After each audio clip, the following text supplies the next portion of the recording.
Hello and welcome back to the Draw Pod with me, your host, Elyse. In this episode, I'll be chatting while doing a drawing for Peachtober.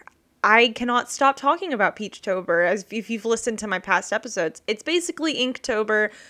Just the prompts are from Furry Little Peach, one of my favorite creators on YouTube. And yeah, every day in October, you're doing a new drawing based off of her prompts. And today's prompt that I am drawing is bugs. So I will get into what I'm drawing a little more later for those who are watching the podcast or listening and you're curious. But anyway, if you're new here, this is a visual podcast where I draw something and chat with you as I go. You really don't have to watch the video to know what's going on. And if you prefer to listen to it on a podcast app, it's available everywhere. But if you would like to watch the YouTube video, you can check out my channel, which is linked in the description of this podcast.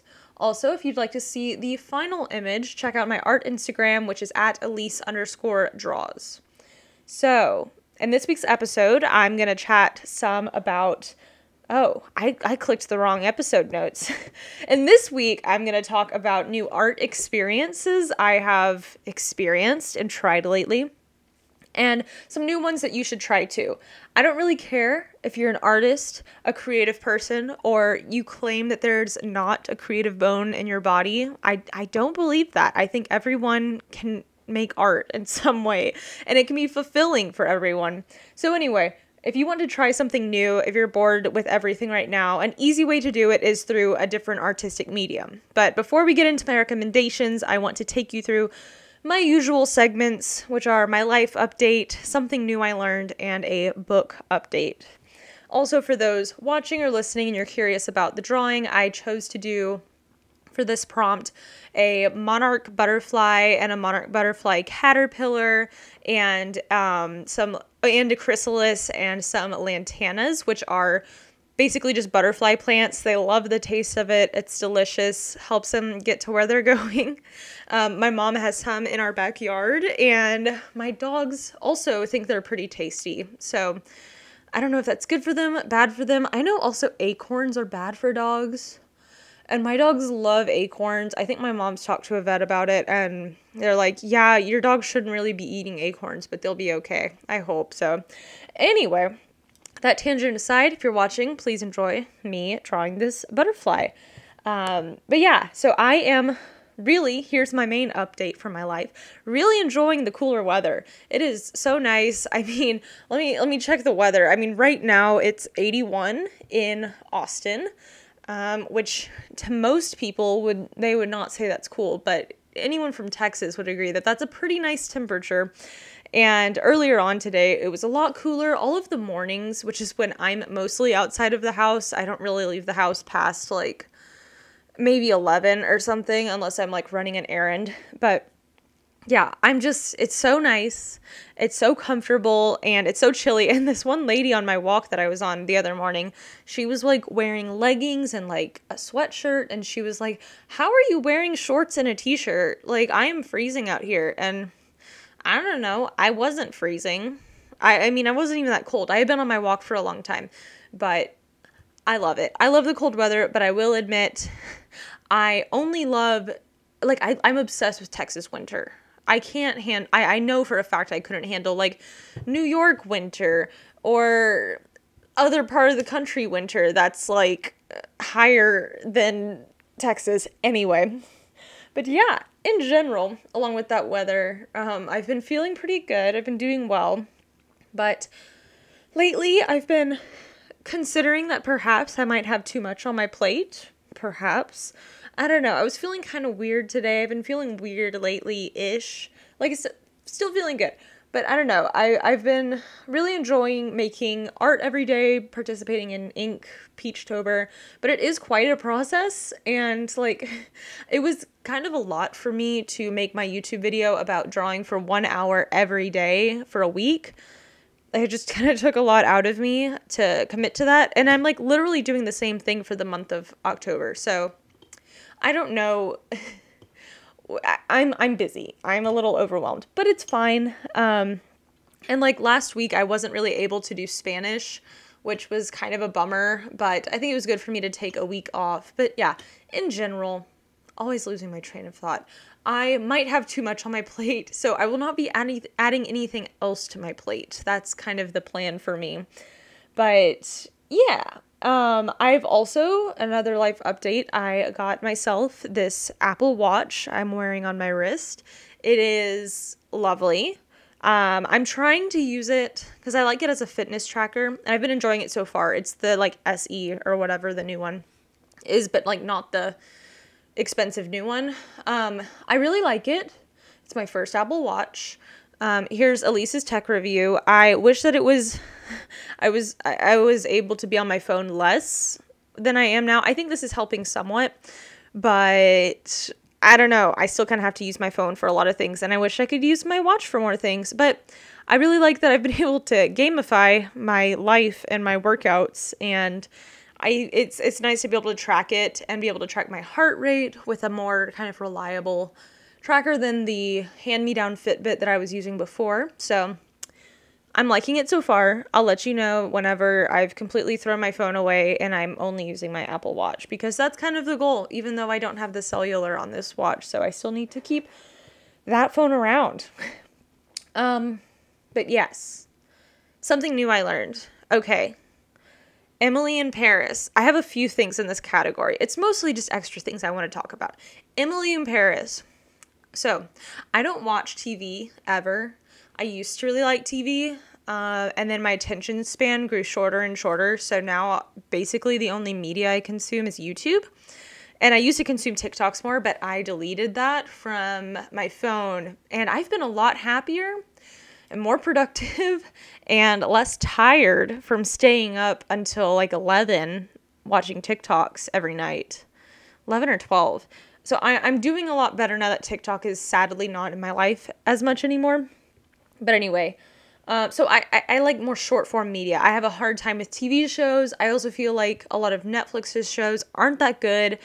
And just not a lot of them really grab my attention. And I want to know that like a show is going to be good before I invest time into it. But like the major issue with that is that like that's just not a great way to live your life. And I also don't like watching things that everyone else is watching, not to be like super hipster. But I feel like with like Tiger King, for example, I didn't watch it, but I feel like I watched it because I know all of the like discussions that were around it and kind of the storyline of the documentary or whatever, and Carol Baskin, whatever. And I don't know, I feel like you can say a lot about a show, but with these like kind of newer trendy shows, it's hard to really come up with anything significant to talk about in conversation that's just not regurgitating a lot of very common information, if that makes sense. Anyway, I think this is what I have to do. I decided to watch Emily in Paris, which is a new Netflix show featuring Lily Collins. And I decided to watch it on a whim because someone said it's like kind of like, okay, they said it's kind of like the Carrie Diaries, which is a show I was obsessed with. Rest in peace, Carrie Diaries. You didn't get your chance to shine. But then also they said it was kind of like the Bold type, which I watched some of and I really didn't like it. So, and then some people were also comparing it to like, I don't remember the name of the show. Anyway, it ended up to me being a lot more like the Carrie Diaries, which I really, really like. I like that there was like a storyline that kind of carried through like all of the episodes. The Bold type doesn't really do that. Anyway, the new thing I learned this week is that I should take chances on Netflix shows more often, but not to be too willing to dive into series that I don't want to commit to. But this was a good experience, so maybe I'll let TV back into my life somewhat. But anyway, also, another thing I learned is that it's okay not to wake up at 6:30 every morning. I've been waking up at 7 every morning, and I've been doing great. No problem at all. I had been waking up at 6:30 if you've been following along with me in my life. I had been waking up that early for the past, like, I don't know, like 4 months because of the weather, because I didn't want to be around a lot of people, because I liked waking up early, and because the sun would rise earlier on. But now in Austin, the sun doesn't rise until like, I don't know, like pretty much like 7:10. And so I'm like, I don't want to walk when it's dark out. And sometimes I end up going to bed a little bit later. And then I would always wake up at 6:30 kind of because my body was trained like that. And anyway, I just have kind of had to let loose a little bit and lose control over like that 6:30 wake up time that I enjoyed so much. Maybe I can get back to it again. Oh my gosh, I'm getting a call from my boyfriend. I'm sorry, Nate. I'll call you back in a minute. But yes. Anyway, it's okay to not wake up at 6:30, but get enough sleep. Also, another thing I learned, lots of knowledge this week. The big sour nerds are really good. Okay, look up, or like when you're at the store, get the giant sour nerds. They have giant nerds in the like regular flavor. Don't even mess with those. Nerds are delicious. Probably my favorite candy. I love Nerd Ropes. But like nerds are pretty sour on their own. So you don't, it's another call. I'm sorry. But nerds they're sour. And so then the plain giant nerds are not sour. I don't know. I don't know where I'm going with this. They're squishy, they're chewy, they're delicious. And the sour ones are really like a large nerd experience. So you should try it out. And the last thing that I wanted to say that I learned was that it's not, again, not much of a fun fact, but something that I've started to accept is that it's so important to make a lot of artwork, and a style will come with time.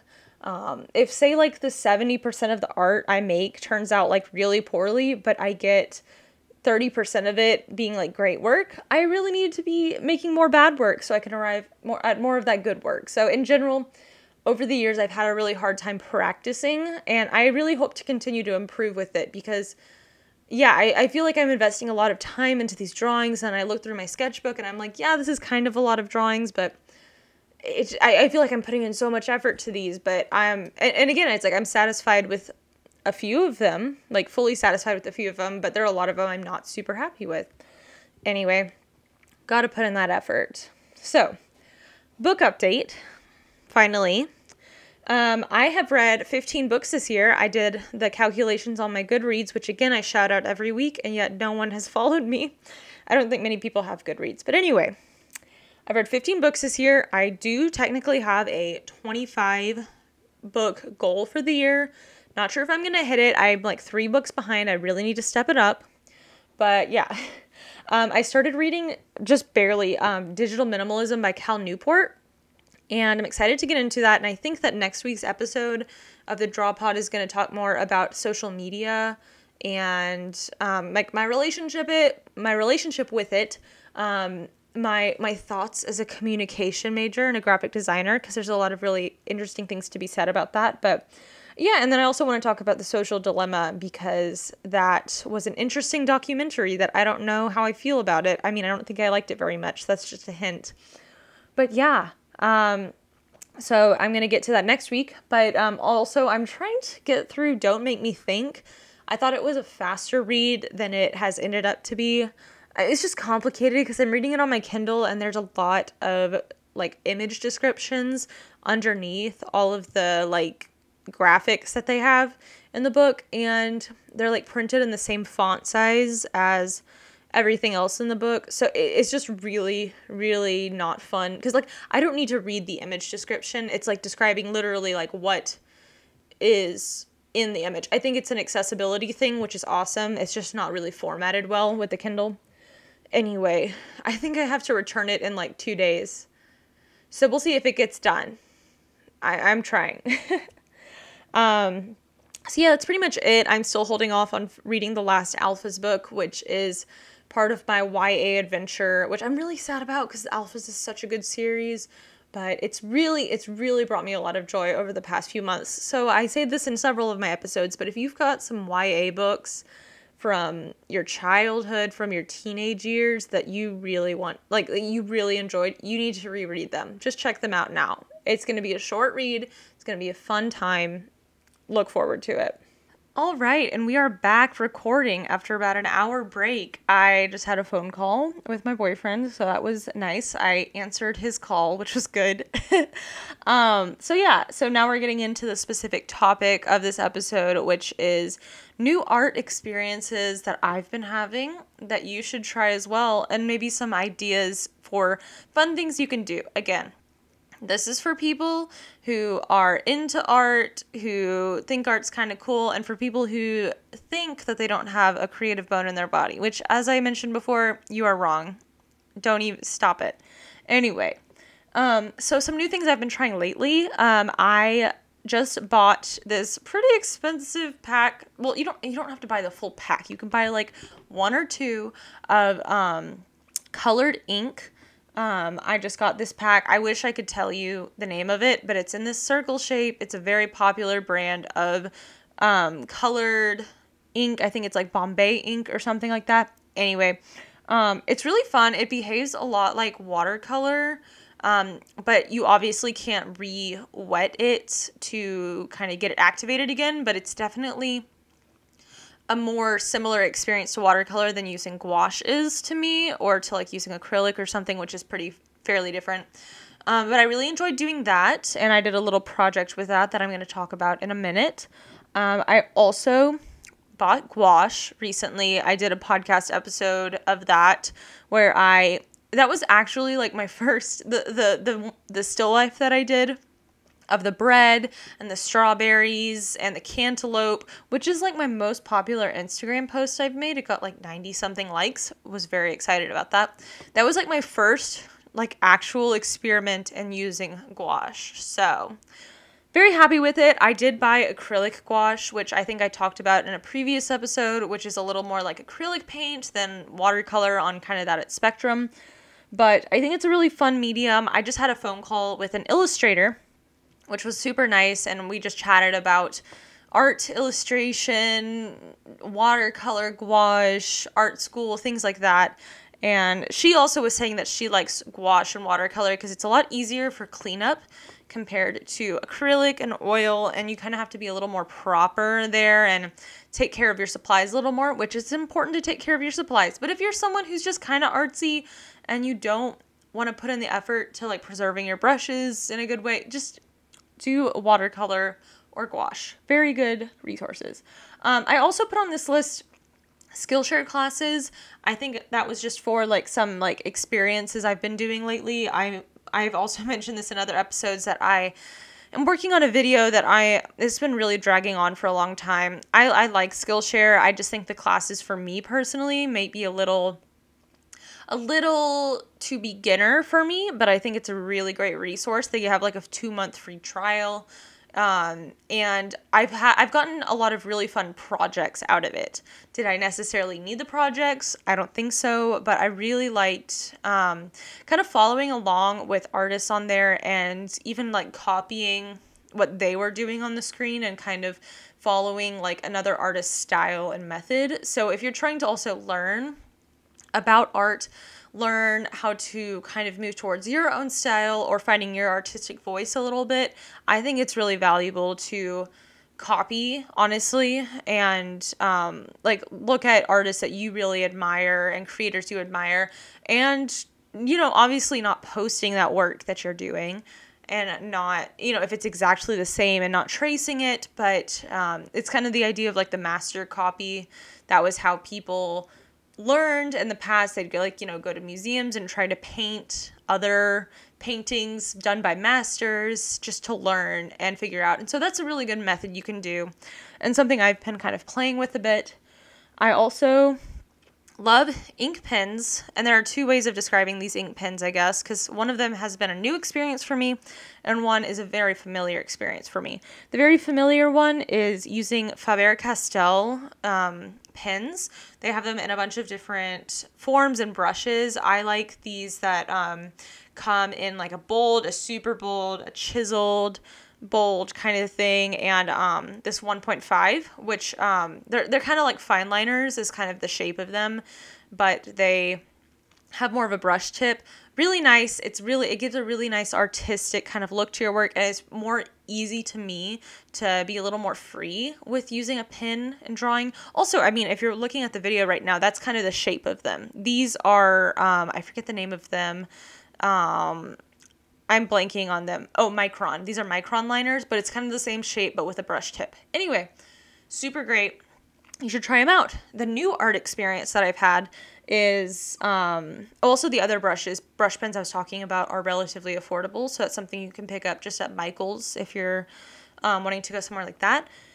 The other experience is ink pens, but like the nib pens that you kind of, you think of like old-timey kind of calligraphy pens where you like dip like fountain pens. This is that. I had really, really bad ink that I think I took from the art department at Trinity, and I have to keep apologizing. I keep mentioning this in podcasts and in YouTube videos, but if any Trinity art faculty are listening to this podcast in any way right now, I'm really sorry for taking a lot of your supplies. Just for a list, I have some gouache, I have a masonite board, and I have that ink, but I did throw that ink away. I don't think you want that ink back. It was like really diluted. It's like someone put water into the ink, and that's why I have these ink pens that I bought on Amazon. They were probably around like $8 for 2 pens, and I didn't like them. I was so upset that I didn't like them, and I was watching a cat creature video on YouTube, and she was using these pen nib pens or whatever, ink nib pens, and she was doing a great job with them. And I was like, what's wrong with my pens? I bought like the same pens that you were using. And turns out it was the ink. It was this watered down ink that I had. So from that big kit of the inks that I just bought, I pulled out the black and I tried dipping my pen into it, and what do you know? It was a fabulous experience. It worked so well. It worked just like kind of like these liners, but it was like a more satisfying experience to me. I don't really know how to explain it too well, but that's something new and different you can try. And also maybe if you're not wanting to do drawing, if you don't feel comfortable with it, but you like doing some lettering, or if you are a writer, I think that even if you're just writing with a pen like this, it feels very artistic. It feels very traditional and just kind of, I don't know, like analog kind of, acoustic, dare I say. But I really enjoyed it. So you should check that out and try that out. Another fun method you can do is frottage, and I hope that I'm pronouncing it right. I don't think I ever figured out quite how to pronounce it, but it's whenever you use like some graphite, so just like a pencil or something, and you go out with your sketchbook and some paper and you collect textures. And that's super fun. You can go up against a tree and do like a rubbing is basically what it is, or go onto the sidewalk and do a rubbing there. I think that's so fun, and you can make art off of that later on. I really need to explore frottage a lot more, so that's fun. And the last and my favorite, I kind of touched on it a little bit earlier. I love watercolor, and I think it's a great medium, and a lot of people hate it. But it's just like a lot of people hate oil, a lot of people hate acrylic. You have your kind of own personal bias towards which paint type you prefer. I think watercolor is fun and underrated and very easy and very clean. It's not too messy and it's very forgiving. So that's just my personal review on watercolor. I don't have much to say other than that. So yeah, it's really fun. So quickly, so I don't drag this episode on too long, look at me go. I need to stop talking about how rambly I am, but I hope you enjoy that this is just kind of a stream of consciousness, a somewhat guided stream of consciousness, and I also apologize if I'm talking too fast. I need to work on that. Anyway, some projects you can try. So recently, I went on to the Lady Bird Johnson Wildflower Center's Instagram and drew these flowers using the ink that I was mentioning earlier. They just had a bunch of posts of flowers, and this was a really cool project for me because they were also, they had descriptions about the flowers underneath the images and the captions. They had the names of them. So I learned a lot while I was also drawing. So if you can find somewhere that has like information, like even if you're on Wikipedia, and you hit like refresh to like a random page or a random article, I think it's fun to look at the images in there and maybe do a sketch from an image or a drawing from there, and really, but then learn about the subject that you're drawing and what you're doing, you know, even if it's just like Bill Clinton or something, and you're doing a little quick portrait of him and you reading about, you know, his time in the White House, you know, something like that.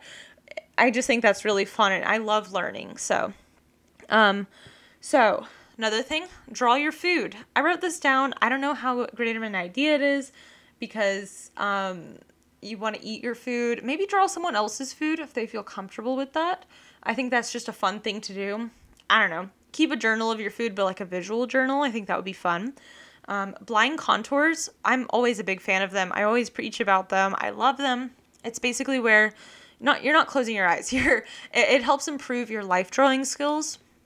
And so what you do is you like kind of, you've probably tried this before or done this in like a little activity before, but you have your sketchbook available like next to you, but like you can't look at it and you're just looking at what you're drawing. So like a sunflower, if you're like drawing a sunflower that you see in front of you, you will just kind of follow the edges of the sunflower and really try to like draw out what it is.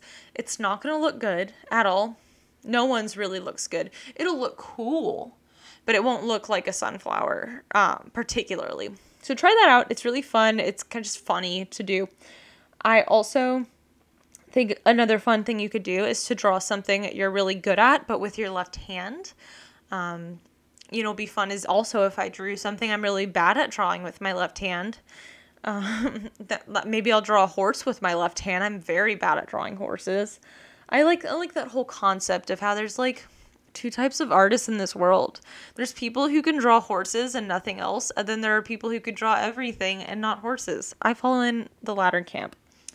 Anyway, and then for my final like tip or suggestion for things to draw, things to create, it might be a little more advanced, but anyone can do it, is to like watch a YouTube video and draw the things you see.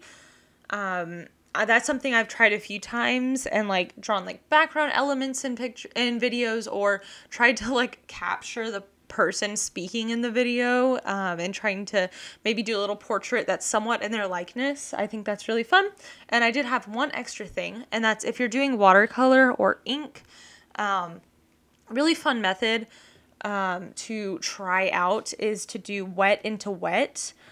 Which basically means you don't let the paper dry before you continue working on it. It just kind of like bleeds into it, and you might not like how it really looks, but it's just fun to kind of understand and to play with and to sometimes get a hold of. If you want to look at an artist who does this for portraits, that's really great. You should look at Marlene Dumas, like D-U-M-A-S. Did I spell it right? D-U-M-A-S. I can't remember. But anyway, that's really great to look at. You should check it out. And yeah, that's pretty much it. That's what I have today for the Draw Pod. I hope you enjoyed it. I hope that you'll try some of these art suggestions that I've given you today. And yeah, again, thanks so much for listening. I really appreciate your time, and I hope you have a wonderful day ahead. Bye.